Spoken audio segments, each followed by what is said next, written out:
నా దేవుని నుండి ప్రభైన క్రీస్తు నుండి కృపయు సమాధానములు మీకు కలుగునుగాక. ఆమేన్. దయచేసి కూర్చోండి. Hello hello. ప్రభునందు ప్రియులారా, ప్రభైన యేసుక్రీస్తు నామమున మీకందరికీ ఉదయకాల శుభాలను తెలియజేస్తున్నాం. ప్రభైన దేవుడు ఈ సంవత్సర కాలమంతా కూడా మనల్ని కాపాడి ఈ సంవత్సరంలోని చివరి ఆదివారంలోకి మనల్ని ప్రవేశపెట్టాడు. దేవునికి మనం ఎంతైనా రుణపడి ఉండాలి. దేవునికి ఎంతైనా మనము భయపడి జీవించాలి. భక్తితో కూడినటువంటి భయం కలిగి మనము జీవించాలి. మన మధ్యలో మన సహోదరులు కొంతమంది లేరు. వారు ప్రభునందు నిద్రించారు. అది దేవుడు వారికి ఇచ్చినటువంటి పిలుపు. మనకి ఇంకా ఆ పిలుపు రాలేదు. మన పిలుపు ఆలస్యము అవుతుంది. ప్రతి ఒక్కరికి పిలుపు అనేది ఉంది, ఆలస్యం అవుతుంది. మనకంటే వాళ్ళు ధన్యులు, వారు ఆశీర్వదింపబడిన వారుగానే మనము చూడాలి. మరి నిన్నటి రోజున మన సంఘ సభ్యుడు, సంఘాన్ని ఎంతో ప్రేమించేవాడు, వలపర్ల ప్రభాకర్ రావు గారు ఉదయకాల సమయమున వీర్నపు ప్రభాకర్ రావు వాళ్ళ అబ్బాయి వివాహము మన చర్చి ద్వారానే జరిగింది. మరి ఆయన ప్రభునందు నిద్రించాడు. మధ్యాహ్నం పూట సమాధి కార్యక్రమం ఉంది. నేను ఎప్పుడో ఒక మాట అన్నాను, ఎవరితో ఈ సంవత్సరం ముగుస్తుందో అని అన్నాను. ఇంకా 3 రోజులు ఉన్నాయి. అయినప్పటికీ కూడా మరి మన సంఘ సభ్యుల్లో ఒక వ్యక్తిని దేవుడు తన పరిశుద్ధ పాద సన్నిధికి పిలుచుకున్నాడు. దేవునికి మహిమ కలగాలి. ఈ విషయం కూడా మనం దేవునికి స్తుతులు చెల్లించాలి. ఈ సంవత్సరపు చివరి కాలంలో, ఈ చివరి ఆదివారంలో ఇవ్వబడినటువంటి పాఠాల్లో ఒక పాఠము లూకా సువార్త 2వ అధ్యాయంలో జ్ఞాపకం వచ్చేది. గొల్లలు, దేవదూతలు, బాప్తిస్మం ఇచ్చి యోహాను, జకర్యా వీళ్ళందరూ అయిన తర్వాత గుర్తుకొచ్చేది ఎవరంటే ఇద్దరు, ఒక స్త్రీ ఒక పురుషులు జ్ఞాపకం వస్తారు. సిమియోను అన్న ప్రవక్తిని జ్ఞాపకం వస్తారు. ఇందులో సిమియోను పాత్ర చాలా గొప్పది. సిమియోను అంటాడు, నాథ, ఇప్పుడు నీ మాట చొప్పున నీ దాసుని నీవు సమాధానంగా పోనిస్తున్నావు అంటున్నాడు. అంటే నాకు విడుదల ఇచ్చావు, విమోచన ఇస్తున్నావు సమాధానముతో. నా మీద ఏదైతే ఉన్నదో దాన్ని నువ్వు నెరవేర్చుకుంటున్నావు. ఏంటి అది? ప్రభు అయిన క్రీస్తుని చూడక మునుపు నీవు మరణము పొందవు. సో చూసిన తర్వాత సిమియోను ఎంతకాలం బతికాడో మనకైతే తెలియదు, కానీ యేసయ్యను చేతులు ఎత్తుకున్న తర్వాత కానీ ఆయన ఎదురు చూస్తూ ఉన్నాడు అనే సంగతి చాలా సంతోషం కలిగింది. యేసు ప్రభువుని తన చేతుల్లో ఎత్తుకునేటువంటి భాగ్యము సిమియోనుకు కలిగింది. ప్రభునందు ప్రియులారా, ఇక చాలు అనుకున్నాడు. జీవితం ఇక నేను ధన్యుడిని అయిపోయాను, జీవితం నాకు చాలు అని అనుకున్నాడు. దేవునికి ఆయన స్తుతులు చెల్లిస్తున్నాడు. దాన్ని చూస్తాం మనం సువార్త వాక్యములో. మరి యెషయా గ్రంథము 11వ అధ్యాయము మరి మనము జ్ఞాపకము చేసుకున్నటువంటి వచనాలు ఏంటంటే, మొదటి 2 వచనాలు ఎప్పుడు మనం జ్ఞాపకం చేసుకుంటాం. ఏంటది? యెషయి మొద్దు నుండి చిగురు పుట్టును, వాని వేరుల నుండి అంకురం ఎదిగి ఫలించును. యెహోవా ఆత్మ జ్ఞాన వివేకములకు ఆధారమగు ఆత్మ, ఆలోచన బలములకు ఆధారమగు ఆత్మ, భయభక్తులను పుట్టించు ఆత్మ అతని మీదికి వచ్చును.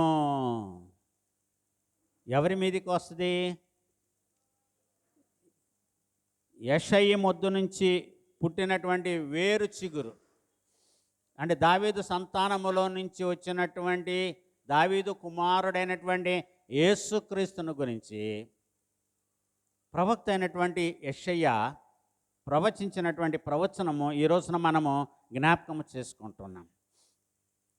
ఆ వేరు చిగురు, ఆ చిగురించుట దేన్ని సూచిస్తుంది? జీవాన్ని సూచిస్తుంది. It indicates and it shows that life జీవితము, ప్రాణము, ఊపిరి, ఉనికి. కాబట్టి ఈ బ్రతుకులో, ఈ జీవితంలో విశ్వాస నిరీక్షణలతో మనము ముందుకు వెళుతున్నాము. క్రిస్మస్ జరుపుకున్నాము. దేవుడు జరిగించిన వాడు దేవుడు, మనం జరుపుకోవాలా, ఆయన జరిగించాడు. దేవుడు ఈ సంవత్సరం నా ద్వారా క్రిస్మస్ పండుగ జరిగించుకున్నాడు. It is the privilege of God. ఇది దేవుడు మనకందరికీ ఇస్తున్నటువంటి మహోన్నతమైనటువంటి ఆశీర్వాదం అండి. చూడండి, క్రిస్మస్ పండుగ సీజన్లో 24వ తారీఖున 25వ తారీఖున నార్త్ ఇండియాలో ఎన్ని చర్చెస్ని ధ్వంసం చేశారు, తగులబెట్టారు, ఊరేగింపుల్ని తగులబెట్టారు, జెండా పండుగలను తగులబెట్టారు.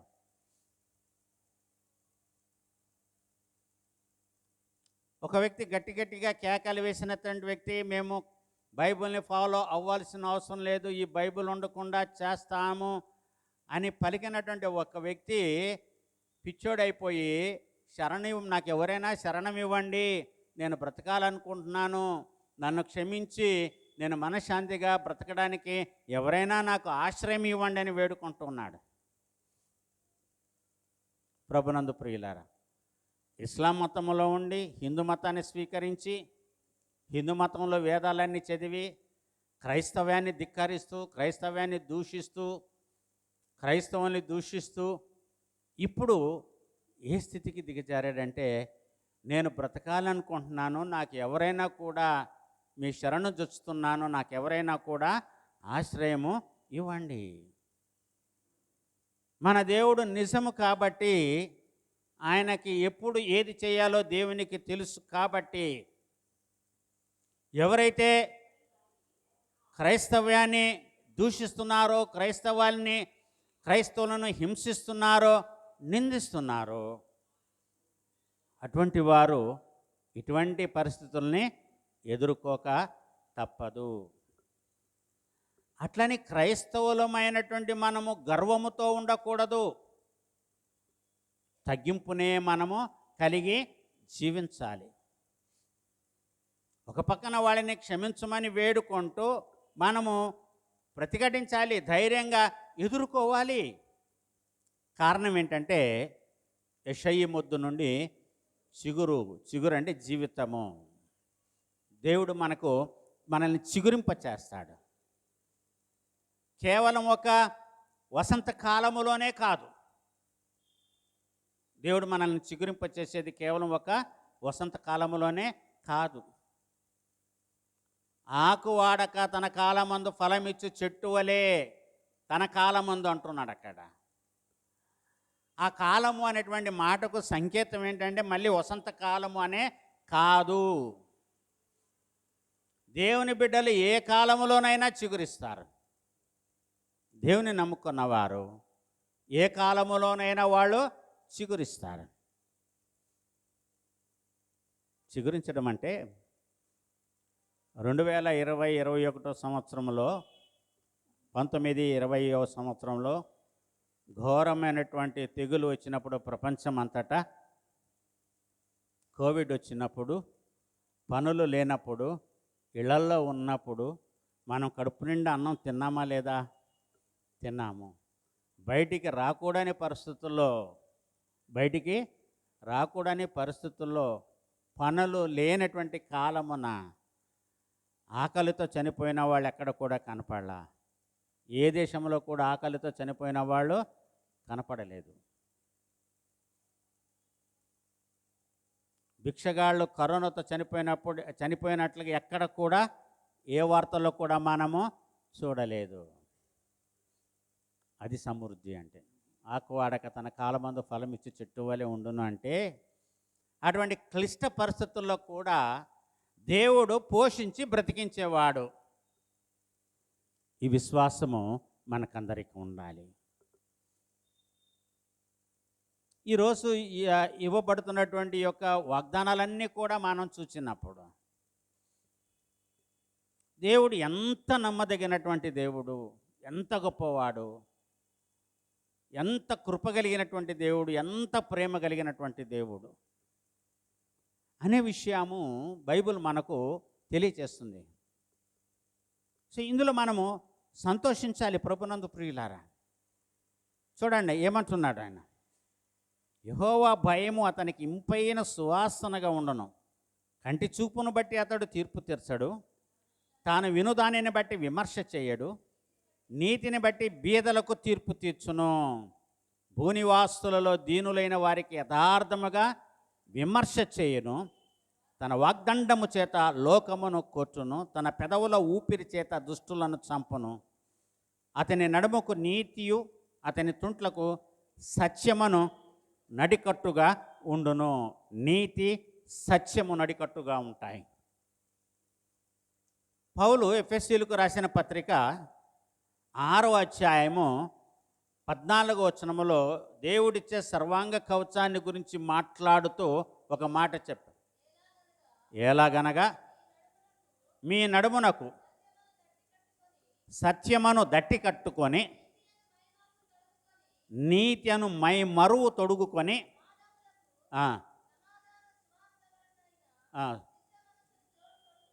చాలండి. సో ఇందులో చాలా ఉన్నాయి. దేవుడిచ్చేటువంటి సర్వాంగ కవచం ఇవి కంటికి కనపడేటువంటివి కావు.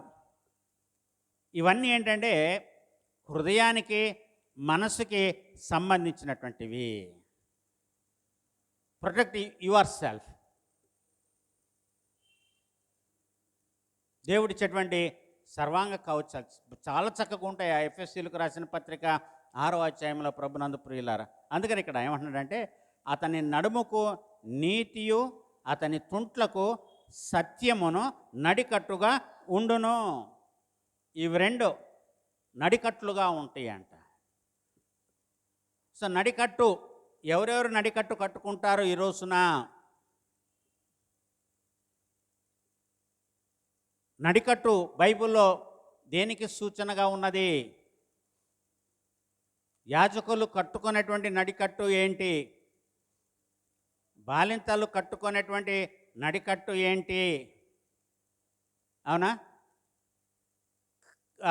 క్రీస్తును నమ్మినటువంటి వారికి పౌలు కాలములో నడికట్టుతో ఏ విధముగా కట్టేస్తారో ఒక వ్యక్తి తన నడికట్టు తీసి ఇట్లా కట్టుకొని పౌలుకు చెప్పుతాడు. ఏమనంటే క్రీస్తును వెంబడించినటువంటి వారికి, సువార్తను ప్రకటించినటువంటి వారిని ఈ నడికట్టుతో ఈ విధంగా కట్టివేస్తారు అని చూపించాడు. ప్రభునందు ప్రియులారా, కానీ దేవుని కుమారుడైనటువంటి యేసుక్రీస్తు ఆయన వేటిని నడికట్టుగా పెట్టుకున్నాడంటే నీతి సత్యము. ఈ లోకములో నీతిని అనుసరించి జీవించడము, సత్యాన్ని ప్రకటించడము. నీతి సత్యము, మార్గము సత్యమును జీవమును నేనే. సో నీతి కొరకు ఆకలి దప్పులు కలవారు ధన్యులు. సో ఈ నీతి సత్యం అనేటువంటి మాటలు అనేక సార్లు యేసయ్య తన వాక్యములో, బోధనలో ఆయన ఉపయోగించాడు. ఎక్కడైతే నీతి ఉంటుందో అక్కడ శాంతి సమాధానాలు ఉంటాయి. ఎక్కడైతే సత్యం ఉంటుందో అక్కడ కూడా శాంతి సమాధానాలు ఉంటాయి. యుద్ధాలు ఉండవు. ప్రభునందు ప్రియులారా, సమాధానము. ఆశ్చర్యకరుడు, ఆలోచనకర్త, బలవంతుడగు దేవుడు, నిత్యుడగు తండ్రి, సమాధానానికి కర్త ఆయన. సమాధానము ఆయన దగ్గరలో నుంచే వస్తుంది. ప్రభునందు ప్రియులారా, అందుకని యేసయ్య అన్నాడు శిష్యులను పంపుతూ, మీరు ఎవరింటికైనా వెళ్ళినప్పుడు మీ సమాధానం వారి మీద నిలిచి ఉంటుంది. మీకు సమాధానం కలుగునుగాక అని చెప్పండి, పలకండి. వారు మిమ్మల్ని చేర్చుకుంటే మీరున్నన్ని రోజులు ఆ ఇంట్లో ఉండండి. ఒకవేళ ఎవరైనా మిమ్మల్ని చేర్చుకోకపోతే మీ సమాధానం మీ వెంట వచ్చేస్తుంది. ఇది ప్రభునందు ప్రియులారా యేసయ్య తన శిష్యులకు చెప్పి వారిని లోకంలోనికి పంపించాడు. సో క్రిస్మస్ పండుగ అయిపోయింది. ఈ ప్రవచనం నెరవేరిపోయింది. చిగురు అనేది పుట్టుకొచ్చింది, అది చిగురించింది. ఆ చిగురి అది మొక్కగా చిగిరి అది పెద్దగా మ్రానవుతుంది. ఎందుకంటే యేసయ్య ఒక సందర్భంలో అన్నాడు, వాళ్ళు ప్రత్యమానికే ఇలాగ చేస్తే ఇంకా ఎండిన చెట్టుకి ఏమి చేస్తారు? పచ్చి మ్రాను. ఇక్కడ చిగురుగా ఉండేది అది పచ్చిమానుగా ఎదిగింది. ఆకాశ పక్షులకు స్థావరాన్ని ఇచ్చింది. ప్రభునందు ప్రియులారా, నీడనిచ్చింది. బదరి వృక్షంలాగా ఏలియాకి బదరి వృక్షం నీడిచ్చినట్లుగా ఇచ్చింది. జక్కయ్య ఎక్కి కూర్చోడానికి ఆశ్రయమైంది మేటి చెట్టులాగా. ఆ చిగురు అది ఎదిగి ఫలిస్తుంది అనేటువంటి ప్రవచనాలు నెరవేరాయి. ఎలాగో ఆయన ఈ లోకానికి వచ్చాడో, దానిని ఎందుకు వచ్చాడో అనేది ఈ రోజున చాలా స్పష్టంగా పౌలు హెబ్రీలకు రాసినటువంటి పత్రిక చదవబడినటువంటి 2వ అధ్యాయంలోని 9వ వచనం నుండి 16వ వచనంలో మనం జ్ఞాపకం చేసుకుంటాం. ఆయన దూతల కంటే కొంచెము తక్కువవాడుగా చేయబడ్డాడు యేసుక్రీస్తు. దూతల కంటే ఇది ఎక్కడుంది? పాత నిబంధనలో కీర్తనల గ్రంథంలో 8వ అధ్యాయంలో ఉంటుంది. అవునా? నీవు నరపుత్రుని జ్ఞాపకము చేసుకున్నటకు వాడేపాటి వాడు, దర్శించుటకు వాటేపాటి వాడు, దేవుని కంటే వాణిని కొంచెం తక్కువ వాణిగా చేసి ఉన్నావు, మహిమ ప్రభావములతో వానికి కిరీటము ధరింపచేసి ఉన్నావు అన్నాడు. ప్రభునందు ప్రియులారా, కనుక ఆ కీర్తనల గ్రంథము 8వ అధ్యాయంలో ఉన్నటువంటి రాయబడినటువంటి ఆ వచనాలను ఇక్కడ మనం చూస్తున్నాం. ఈ హెబ్రీలకు రాసిన పత్రిక 2వ అధ్యాయంలో 9వ వచనంలో మనం ఇక్కడ జ్ఞాపకం చేసుకుంటున్నాం. దూతల కంటే కొంచెము తక్కువవాడుగా చేయబడినటువంటి, ఎందుకు తక్కువవాడుగా చేశాడు? తండ్రి అయిన దేవుడు కుమారుడైన క్రీస్తును, తన కుమారుణ్ణి దూతల కంటే ఎందుకు తక్కువగా చేశాడు? దానికి సమాధానము మనము 16వ వచనంలో చూస్తాం. ఇక్కడ వ్రాయబడినటువంటి వాక్యం ఏంటంటే, ఎలా అనగా ఆయన ఎంత మాత్రమును దేవదూతల స్వభావమును ధరించుకోలేదు. ఆగండి. అక్కడ కమ ఉన్నప్పుడు కొంచెం ఆగాలి. తండ్రి అయిన దేవుడు తన కుమారుణ్ణి దేవదూతల స్వభావముతో ఆయన పంపించలేదు. ప్రకటన గ్రంథములో చాలా రకాలైనటువంటి దేవదూతలు ఉన్నారు. ప్రకటన గ్రంథంలో చాలా రకాలైనటువంటి దేవుని యొక్క దూతలు ఉన్నారు. యేసుక్రీస్తు దేవుని యొక్క దూత కాడు, ఆయన కుమారుడు. ఏలయనగా మనకు శిశువు పుట్టెను, మనకు కుమారుడు అనుగ్రహించబడెను అంటున్నాడు. మనకు కుమారుడు అనుగ్రహించబడెను. ఇది ఎక్కడ? యెషయా గ్రంథము 9వ అధ్యాయం 6వ వచనంలో అంటున్నాడు, మనకు శిశువు పుట్టెను, మనకు కుమారుడు అనుగ్రహింపబడాను. అంటే దేవుని కుమారుడైన క్రీస్తు పసిబిడ్డల్లాగా మనందరి ఇళ్లలో ఆయన వెలిశాడు, పుట్టాడు. మనకు కుమారుడుగా పుట్టాడు ఆయన. మనకు కుమారుడుగా పుట్టినటువంటి క్రీస్తు మనకు రక్షకుడయ్యాడు, మనకు విమోచకుడయ్యాడు. కనుక ఆయన దేవదూతల స్వభావము వంటి స్వభావము కాదు. యేసుక్రీస్తుది దేవదూతల వంటి స్వభావము కాదని చెప్పాడు. ఎంత మాత్రమును దేవదూతల స్వభావమును ధరించుకొనక అబ్రహాము సంతాన స్వభావమును ధరించుకొని ఉన్నాడు. అబ్రహాము సంతాన స్వభావం అంటే మత్తయి సువార్త 1వ అధ్యాయము 1వ వచనం. ఏమని రాయబడింది మత్తయి సువార్త 1వ అధ్యాయం 1వ వచనములో? ఆ? అబ్రహాము కుమారుడగు దావీదు కుమారుడైన యేసుక్రీస్తు వంశావళి. అబ్రహాము కుమారుడగు దావీదు కుమారుడైన యేసుక్రీస్తు వంశావళి. అది అక్కడ మనం గమనిస్తున్నాము. దానినే ఇక్కడ హెబ్రీలకు రాసిన పత్రికలో ఈ 2వ అధ్యాయంలోని 16వ వచనములో పౌలు భక్తుడు చెప్తున్నది ఏంటంటే, అబ్రహాము సంతాన స్వభావముగా దేవుని కుమారుడైన క్రీస్తు ఈ లోకానికి వచ్చినట్లుగా ప్రభునందు ప్రియులారా మనం ఇక్కడ గమనిస్తున్నాము. ఆయన అబ్రహాము సంతాన స్వభావము. చూడండి, యెషయా గ్రంథము 41వ అధ్యాయము 8వ వచనము నుండి 10వ వచనం వరకు చదువుకుందాం. నా సేవకుడవైన ఇశ్రాయేలు, నేను ఏర్పరచుకునే యాకోబు, నా సేవకుడైన అబ్రహాము సంతానమా, బూదిగంతముల నుండి నేను పట్టుకొని దాని కొనల నుండి పిలుచుకొనిన వాడా, నీవు నా దాసుడవనియు నేను నిన్ను ఉపేక్షింపక ఏర్పరచుకొంటిననియు నేను నీతో చెప్పి ఉన్నాను. నీకు తోడై ఉన్నాను, భయపడకము, నేను నీ దేవుడనై ఉన్నాను, దిగులు పడకము, నేను నిన్ను బలపరతును, నేనే నీతియను నా దక్షిణ హస్తముతో నిన్ను ఆదుకొందును అంటున్నాడు. నేను ఏర్పరచుకునే యాకోబు, నిన్ను ప్రేమించిన అబ్రహాము నన్ను ప్రేమించిన అబ్రహాము సంతానమా. ఇదే సంఖ్యాకాండం 24వ అధ్యాయంలో యాకోబులో నుంచి నక్షత్రము ఉదయించును అని అన్నాడు. ద్వితీయోపదేశ కాండములో మోషే ఏం చెప్పాడంటే, మీ దేవుడు మీ కొరకు నా వంటి ప్రవక్తలను మీ సహోదరుల నుండి ఒకరిని పుట్టించును అని అన్నాడు. మరి ఇక్కడ ప్రభు అయిన యేసుక్రీస్తు దేవదూతల స్వభావము కలిగినటువంటి వాడు కాదు, కానీ ఆయన అబ్రహాము సంతానమని ఎందుకు అని అన్నాడంటే, అబ్రహాము శరీర మాంసములో కలిగినటువంటి వాడు.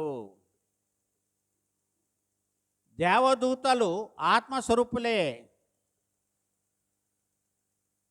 దేవదూతలకి మనుషులకి తేడా ఉంది ప్రభునందు ప్రియులారా. కాబట్టి అంటే ఆయన రక్తమాంసములలో పాలివాడుగా ఈ లోకానికి ఆయన పంపబడ్డాడు. ఇదే మనం ఇక్కడ గమనిస్తున్నాం. ఎందుకంటే ఆయన శరీరరీతిగా పంపబడ్డాడు.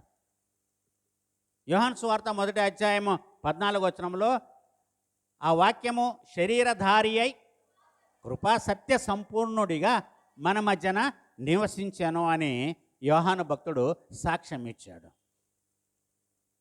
కృప సత్య సంపూర్ణత కలిగి దేవుని యొక్క వాక్యము మన మధ్యకు వచ్చింది. ఆయనే దేవుని కుమారుడైన యేసు క్రీస్తు. కనుక చాలా విషయాలను ఈ రోజున మరి పౌలు హెబ్రీలకు రాసిన పత్రిక 2వ అధ్యాయము 9 నుంచి 16వ వచనంలో చెప్తున్నాడు. చూడండి, 14వ వచనంలో ఏమంటున్నాడంటే, కాబట్టి ఆ పిల్లలు రక్తమాంసములు గలవారైనందున ఆ ప్రకారమే మరణం యొక్క బలము గలవానిని అనగా అపవాదిని మరణము ద్వారా నశింపచేయుటకును జీవితకాలమంతయు మరణ భయము చేత దాస్యమునకు లోబడిన వారిని విడిపించుటకును ఆయన కూడా రక్తమాంసములలో పాలివాడాయను. ఎందుకు యేసుక్రీస్తు రక్తమాంసములో పాలివాడయ్యాడు? ఎందుకు ఆయనకు దూతల స్వభావము లేదు? దూతలు మన వంటి వారు కారు. ఈయన ఎందుకు రక్తమాంసములలో పాలివాడయ్యాడు? స్త్రీ గర్భము ద్వారా ఎందుకు ఈ లోకానికి వచ్చాడు? విభిన్న కథనాలను వినిపిస్తున్నారు. ఎవరు తోచింది వాళ్ళు చెప్తున్నారు, ఎవరి సొంత రీసెర్చ్ వాళ్ళు చేస్తున్నారు. ఎందుకు ఆయన దేవుడై ఉండి మనిషి అవతారాన్ని ఎత్తి వచ్చాడు? అవును, ఆయన మనిషి యొక్క అవతారమును ధరించి వచ్చాడు. ఆయన కొన్ని క్రైస్తవులే, కొంతమంది బోధకులే వ్యతిరేకమైనటువంటి అర్థాలు ఇస్తున్నారు వాక్యానికి. అది వాళ్ళ యొక్క అజ్ఞానము, సిద్ధపాటు లేనితనము. మనం వాక్యాన్ని బోధించేటప్పుడు మనం బోధించేటువంటి వాక్యము ఎంత దూరము వినబడుతుంది, ఎవరెవరు వింటున్నారు, చాలా జాగ్రత్తగా ఉండాలి. ఎందుకు? క్రీస్తు, దేవుని కుమారుడైన క్రీస్తు, ఆయన రక్తమాంసములలో ఆయన పాలివాడయ్యాడు. ఎందుకు? దేన్ని? ఇదిగో నీవు నాకొక శరీరమును అమర్చితివి అని అంటాడు. నువ్వు నాకు ఒక శరీరాన్ని అమర్చావు. ప్రభునందు ప్రియులారా, దేవుడు వాక్యానికి శరీరం అమర్చాడు, శరీరధారిగా. అది మన మధ్యన నివసించింది. ఇప్పుడు యేసు ప్రభు వారు మరణానికంటే ముందు జీవించిన జీవితం వేరు, ప్రత్యక్షమైన తీరు వేరు.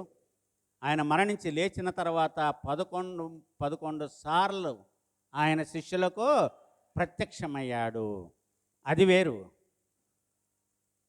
సో క్రీస్తు మరణించకంటే ముందు జీవితము వేరు, మరణించి తిరిగి లేచిన తర్వాత జీవితము వేరు. అక్కడ కేవలం అప్పుడప్పుడు ఆయన ప్రత్యక్షమయ్యాడు, కానీ ఇక్కడ వారిలో ఒకరిగా ఆయన తిరిగాడు. ఆకలిగొన్నాడు, దప్పికొన్నాడు, బాధపడ్డాడు, కన్నీరు కార్చాడు, కోపగించాడు, కసురుకున్నాడు, అలసిపోయాడు, రక్తాన్ని చిందించాడు. అందుకని ఆ శ్రమలన్నిటిని గురించి కూడా ఇక్కడ పౌలు రాశాడు. హెబ్రీయులకు రాసిన పత్రిక 2వ అధ్యాయములో. కారణం ఏంటంటే, ఒక వ్యక్తి సంపూర్ణత కలగాలి మనిషికి అంటే అది శ్రమల ద్వారానే సాధ్యము అంటున్నాడు. లోకంలో అందరూ మంచి వాళ్ళైతే ఇంకేముంది అక్కడ? ఏమండి, లోకంలో అందరూ మంచి వాళ్ళైతే ఏముంది? 24 గంటలు పగలే ఉంటే ఏముంది అక్కడ? ఏమీ లేదు. 24 గంటలు చీకటి ఉన్నాయి, ఏమీ లేదు. అది అంధకారాన్నే దేవుడు అందుకనే వెలుగు ఇచ్చాడు, దాన్ని విభాగించాడు. ఆదికాండము 1వ అధ్యాయంలో వెలుగు కమ్మని పలుకగా వెలుగాయను అంటే దేవుడు వెలుగును ఒకటే ఉంచాడా? చీకటిని తరమ కొట్టాడా? లేదు, పక్కన పెట్టాడు, వేరుపరిచాడు. అలాగే మంచి చెడులు కూడా అంతే. సో మనిషి జీవితంలో పరిపూర్ణుడు అవ్వాలి అంటే అది శ్రమల ద్వారా సాధ్యము అంటుంది. శ్రమలు సాధ్యం అంటే తప్పు చేసి శ్రమ పడమని కాదు. ఎంత భక్తిపరుడికైనా, బైబిల్లో భక్తిపరులు చాలామంది శ్రమలు పడ్డటువంటి వారే. అవునా? అబ్రహాము మొదలుకొని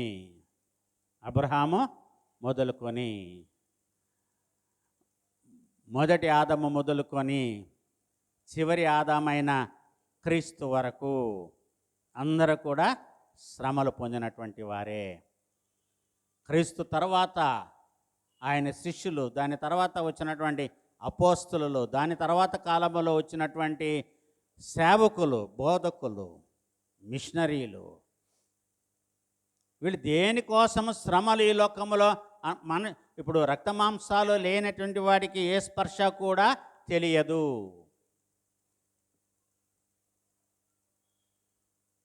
చలనం లేకపోతే ఏ స్పర్శ కూడా తెలియదండి. కాబట్టి రక్తము, మాంసము ఇక్కడ చాలా ప్రాధాన్యత చేకూర్చుకుంటాయి.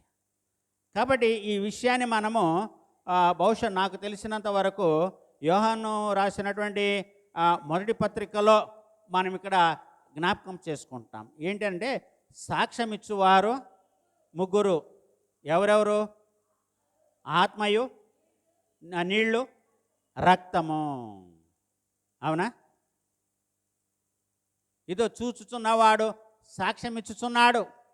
యోహాను సువార్త 21వ అధ్యాయములో మనం జ్ఞాపకం చేసుకుంటాం ఆ వచనాన్ని. అలాగే ఇక్కడ మనం ఇదే యోహాను చెప్పాడు, సాక్ష్యం ఇచ్చువారు ముగ్గురని. కాబట్టి నీళ్ల ద్వారాను రక్తము ద్వారాను వచ్చినవాడు ఆయనే, అనగా యేసుక్రీస్తే. యోహాను మొదటి పత్రిక 5వ అధ్యాయము 5-6 వచనాల్లో ఉంటుంది. యేసు దేవుని కుమారుడని నమ్మువాడు తప్ప లోకమును జయించువాడు మరి ఎవడు? నీళ్ల ద్వారాను రక్తము ద్వారాను వచ్చినవాడు ఈయనే, అనగా యేసుక్రీస్తే. ఈయన నీళ్లతో మాత్రమే కాక నీళ్లతోనూ రక్తముతోనూ వచ్చెను. నీళ్లతోనూ రక్తముతోనూ. అందుకని అన్నాడు, ఒక భటుడు ఆయన ప్రక్కల్లో పొడిచినప్పుడు ఆయన చనిపోయాడా బతికున్నాడా నిర్ధారణ చేసుకోవడం కోసము బల్లెముతో ప్రక్కన పొడిచినప్పుడు ఏమైంది? నీళ్లను రక్తమును కారెను. ఇది ఎట్లకు సాధ్యం? రక్తమే కారాలి, అవునా? మనిషిని పొడిచిన, కత్తితో కోసిన రక్తమే కారాలి. కానీ ఏమంటున్నాడు? రక్తము నీళ్లు రెండు కారాయి అంట. ఇది మర్మము. సో ఆయన ఆ రెండిటితో వచ్చాడు. ఎక్కడ ఉంటాయి ఇవి? శరీరంలోనే ఉంటాయి. అందుకని అక్కడ హెబ్రీ పత్రికలోని ఆ 2వ అధ్యాయంలో అదే మాట అన్నాడు. ఏ విధంగా క్రీస్తు ఈ లోకానికి వచ్చాడో, శ్రమల ద్వారా ఆయన వచ్చినప్పుడు ఆయన ఎలాగొచ్చాడంటే రక్తమాంసములలో పాలివాడాయన. ఆయన కూడా అంటే ఆయన దేవుని కుమారుడైనప్పటికీ ఆయన కూడా రక్తముతో మాంసముతోనే రావాలి. రక్తములో ఏముంది? ప్రాణం ఉంది, అవునా? ప్రాణం ఉంది కాబట్టే మాంసం ఉంది, రక్తం ఉంది కాబట్టే మాంసం ఉంది. రక్తనాళాలు ఉండాలి మనిషిలో. చాలా రక్తనాళాలు ఉన్నాయి. ఆ రక్తనాళాలు ఎండిపోవడానికి వీలు లేదు. గుండెకు రక్త ప్రసరణ కానీ, మెదడుకు రక్త ప్రసరణ కానీ, కిడ్నీలకు, లివర్కి రక్త ప్రసరణ కానీ చాలా అవసరము. కాబట్టి ఇక్కడ అంటున్నాడు ఆయన కూడా రక్త మాంసములలో పాలివాడాయను. ఎందుకంటే ఆయన సంపూర్ణుడు అవ్వాలంటే, ఆయన శ్రమలు జయించాలి అంటే నొప్పి తెలియాలి. నొప్పి తెలియాలి. నొప్పి తెలియకుండా ప్రభునందు ప్రియులారు గమనించండి.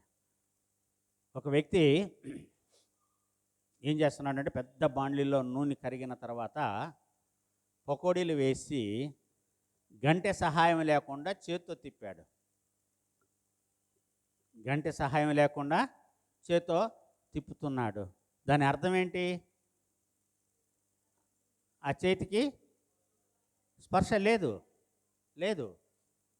తెలియదు కదా. వేడి ఆయన్ని ఏమి చేయలేదు అని అంటాం మనం. ఎంత అద్భుతం, ఎంత శక్తి! ఆయన చెయ్యి ఏమి కాలేదు. ఎలాగా? షడ్రక్ మేషక్ అబేద్నెగోలు అగ్నిగుండంలో పడవేసినప్పుడు వాళ్ళ మీద, ఒంటి మీద ఉన్నటువంటి వెంట్రుకలు కాలిపోలేదు, వాళ్ళ వస్త్రాలు వాసన రాలేదు.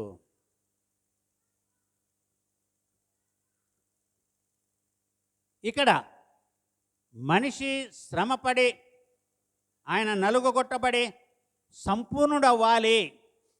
ఆ సంపూర్ణత, పరిపూర్ణత అనేది మనము దేవుని కుమారుడైన యేసుక్రీస్తులో మనం చూస్తున్నాం ప్రభునందు ప్రియులారా. అది ఈరోజున మనమందరం కూడా జ్ఞాపకం చేసుకుంటూ ఉన్నాం. దాన్ని ఇక్కడ యోహాను రాసిన మొదటి పత్రిక 5వ అధ్యాయంలో మరి యోహాను భక్తుడు చెప్తున్నాడు. నీళ్ల ద్వారాను రక్తము ద్వారాను వచ్చినవాడు ఈయనే, అనగా యేసుక్రీస్తే. ఈయన నీళ్లతో మాత్రమే కాక నీళ్లతో రక్తముతోనూ వచ్చెను. ఆత్మ సత్యస్వరూపి గనక సాక్ష్యమిచ్చువాడు ఆత్మయే. సాక్ష్యమిచ్చువారు ముగ్గురు, అనగా ఆత్మయు, నీళ్లను, రక్తమును. ఈ ముగ్గురు ఏకీభవించి ఉన్నారు.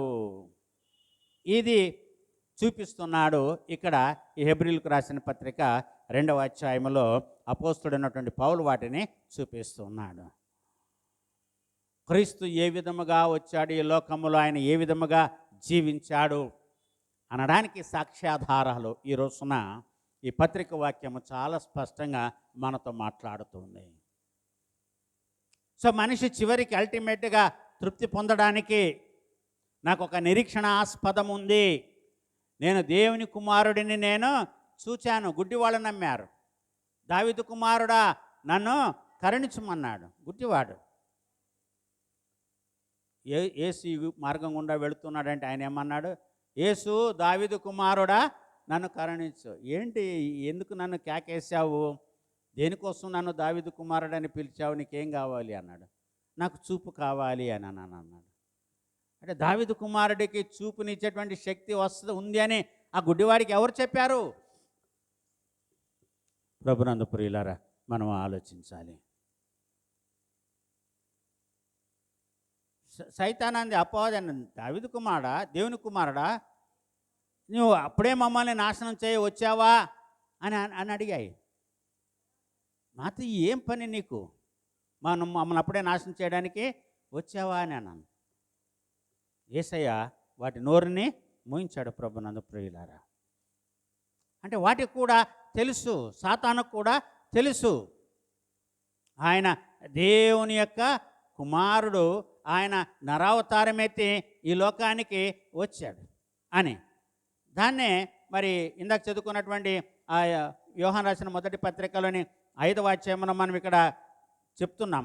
మనము మనుషుల సాక్ష్యమును అంగీకరించుచున్నాము కదా. దేవుని సాక్ష్యము మరి బలమైనది. దేవుని సాక్ష్యము ఆయన తన కుమారుని గూర్చి ఇచ్చినదే. దేవుడు తన కుమారుని గురించి ఇచ్చిన సాక్ష్యం అంటే చాలా బలమైనది. ఈయన నా ప్రియ కుమారుడు, ఈయనేందు నేను ఆనందించుచున్నాను, ఈయన మాటను మీరు వినండి. ప్రభునందు ప్రియులారా, అయితే దేవుని నమ్మని వాడు ఆయన తన కుమారుని గూర్చి ఇచ్చిన సాక్ష్యమును నమ్మలేదు కనుక అతడు దేవుని అబద్ధీకునిగా చేసిన వాడే.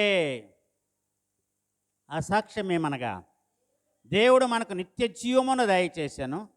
ఈ జీవము ఆయన కుమారుని యందున్నది. దేవుని కుమారుని అంగీకరించువాడు జీవము కలవాడు, దేవుని కుమారుని అంగీకరింపనివాడు జీవము లేనివాడు.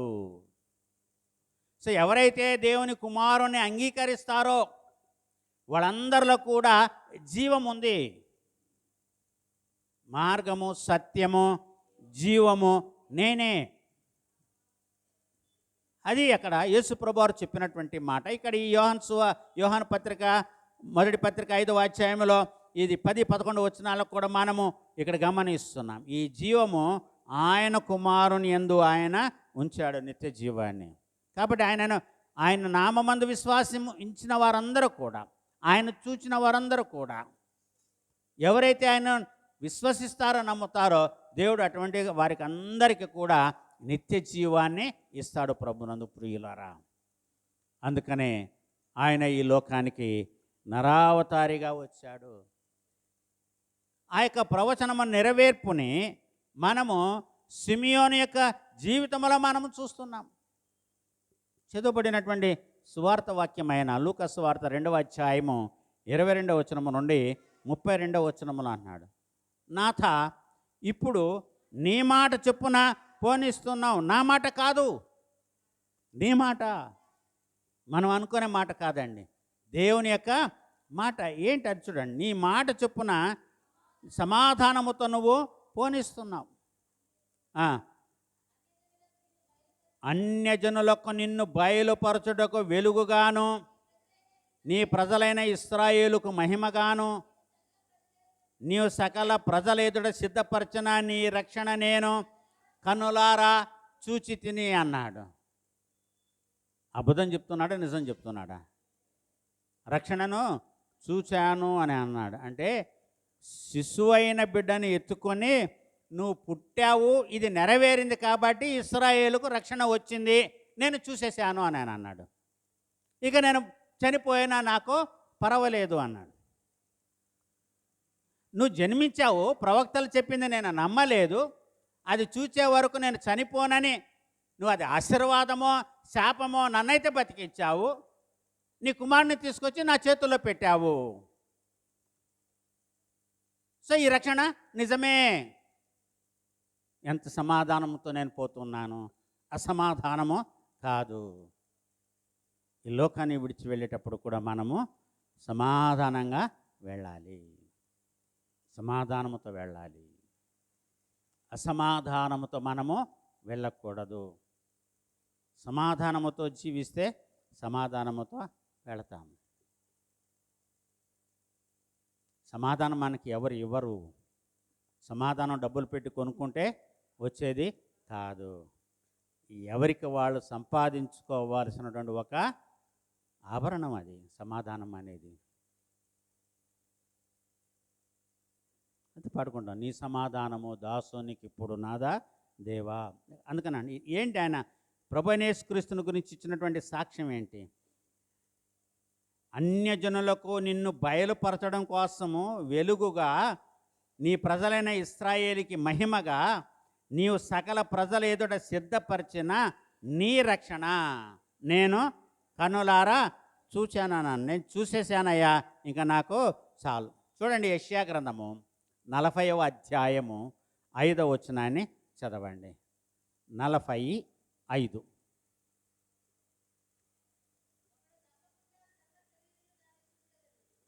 ఒకడు తప్పకుండా సర్వ శరీరులు దాన్ని చూచెదరు, ఇలాగున జరుగునని యెహోవా దేవుడు సెలవిస్తున్నాడు. యెహోవా మహిమ బయలుపరచబడును, ఒకడును తప్పకుండా సర్వ శరీరులు దాన్ని చూచెదరు. అది పైది చాలా ఇంపార్టెంట్. అక్కడి నుంచి ప్రారంభమవుతుంది ఆ వచనము. యెహోవా మహిమ బయలుపరచబడుతుంది, ఆ మహిమను సర్వ శరీరులు చూస్తారు, ఇలాగున జరుగుతుందని యెహోవా సెలవిచ్చి ఉన్నాడు. అదే సిమియోను చెప్తున్నాడు, దానినే సిమియోను చెప్తున్నాడు. మరి ఇదే 52వ అధ్యాయము 10వ వచనాన్ని చదువుకుందాం. ఇదే యెషయా గ్రంథము 52:10. సమస్త జనుల కన్నుల ఎదుట యెహోవా తన పరిశుద్ధ బాహువును బయలుపరిచి ఉన్నాడు. భూదిగంత నివాసులందరూ మన దేవుని రక్షణ చూచెదరు. ఒక సిమియోను మాత్రమే కాదు, భూదిగంత నివాసులందరూ కూడా దేవుడు అనుగ్రహించే రక్షణను చూస్తారు. ఇంకా చాలామంది దగ్గరికి ఈ రక్షణ వెళ్ళాల్సినటువంటి అవసరం ఉంది. ఈ రక్షణ వాక్యము ప్రచురింపబడకుండా ఆటంకాలు జరుగుతున్నాయి, ఇబ్బందులు కలిగిస్తున్నారు. ప్రభునందు ప్రియులారా, మొన్నటి క్రిస్మస్ రోజున మన చర్చికి ఒక ఎస్ఐ, ఒక కానిస్టేబుల్ వచ్చారు. లేడీ కానిస్టేబుల్ వచ్చారు. ఎందుకంటే పోయిన సంవత్సరం 1వ తారీఖున రాత్రి గొడవలు జరిగినాయి కాబట్టి, ఆ చెట్టు గురించి గొడవ జరిగినాయి కాబట్టి అది జరగకుండా ఉండడానికి వాళ్ళు నా దగ్గరికి వచ్చారు. వెళ్తున్న ఇన్ఫర్మేషన్ అంతా రాసుకుంటూ, నువ్వు ఎస్సీవా క్రిస్టియన్వా ఏంటి, నీ క్యాస్ట్ ఏంటి అని అడిగారు. నేను బీసీసీ అని చెప్పుకున్నాను. బీసీసీ కాదు, నేను ఐఎమ్ ఇండియన్ క్రిస్టియన్. బీసీసీ కాదు, ఐఎమ్ ఇండియన్ క్రిస్టియన్. 10th వరకు, కాలేజీ వరకు, డిగ్రీ వరకు మా సర్టిఫికెట్లు ఏముంటుందంటే క్రిస్టియన్ అనే ఉంటుంది, బీసీసీ అనే ఉండదు. ఇది ప్రభుత్వం చేస్తున్నటువంటి పనులు. ఎవరెవరు సేవకులు ఎస్సీలుగా ఉండి పాస్టల్ పనులు చేస్తున్నారో ఇవన్నీ కూడా చాలా గట్టిగా చెప్పాను. I'm a Christian pastor. నన్ను ఎవరు కూడా ఆపడానికి ధైర్యము లేదు. ఒక రోజు వస్తుంది, ఆ రోజు రాకుండా ఉండాలని ప్రార్థన చేయండి. ఆ రోజు రావాలని కోరుకుంటాను. ఎందుకంటే ఎవరు నిజమైన క్రైస్తవులో, ఎవరు నిజమైన సేవకుల్లో అని తెలుస్తుంది. ప్రభునందు ప్రియులారా, క్రిస్మస్ రోజు చర్చికి వెళ్ళి పాల్గొన్నటువంటి మోడీ గారు వాళ్ళ రాష్ట్రాల్లోనే, నార్త్ ఇండియాలోనే చర్చిలు పడగొడుతుంటే ఏం చేస్తున్నారు? ఆ క్రైస్తవులు చప్పట్లు కొట్టేస్తున్నారు. మన ప్రధానమంత్రి క్రిస్మస్లో పాల్గొనడానికి చర్చికి వచ్చాడని. నేను దాన్ని నేను విమర్శ చేసేంతటోని కాదు. ప్రభునందు ప్రియులారా గమనించండి. వాక్యము సత్యము నమ్మదగినది, పూర్ణ అంగీకారమునకు భూదిగంత నివాసులందరూ కూడా రక్షణను చూస్తారు. క్రైస్తవాన్ని ఎంత ఆటంకపరిచినా, ఎంత అణగదొక్కాలని చూచినా, ఎంతమందిని చంపినా దేవుడు అనుగ్రహించేటువంటి రక్షణను భూనివాసులందరూ కూడా చూస్తాడు. దాన్ని పసిబాలుడుగా, యేసు ప్రభువారు పసిబాలుడుగా ఉన్నప్పుడే సిమియోను దాన్ని చాలయ్యా, నేను చూసేశాను, ఎందుకంటే నాకు ఏమి కావాలి? నీవు సకల ప్రజల ఎదుట సిద్ధపరిచిన నీ రక్షణను నేను కన్నులారా నేను చూచి తిని, కన్నులారా చూశానంటున్నాడు. ఇది విశ్వాసం. ఈ విశ్వాసము ఇప్పటి క్రైస్తవులమైన మనమందరము దేవుని ఆలయాన్ని దర్శించుకోవడానికి వచ్చేటువంటి అన్యులు మనకంటే వాళ్ళ ముందుగా ఉన్నారు.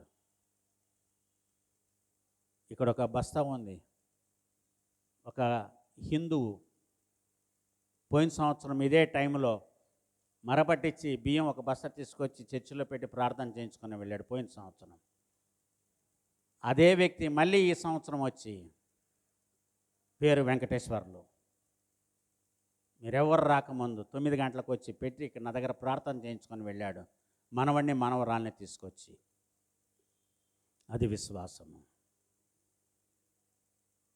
వాళ్ళ విశ్వాసం ముందు మన విశ్వాసము ఎంత, మనల్ని మనము పరీక్షించుకోవాలి. ప్రభునందు ప్రియులారా, దేవుని యొక్క రక్షణ అందరికీ వస్తుంది. అందరూ దేవుని యొక్క రక్షణను చూస్తారు. ఆయన ఆయన ఆయన పొడిచిన వారి కనులు కూడా ఆయన రక్షణను చూస్తాయి. సో క్రీస్తు పుట్టుక నిజము, ప్రవచనాలు నిజము, నెరవేర్పు నిజము, ఆయన రాకడ నిజము, ఆయన రాజ్య స్థాపన కూడా నిజము. మనమందరము కూడా ఆయన రాజ్యములో ఉండాలి, కలుసుకోవాలి.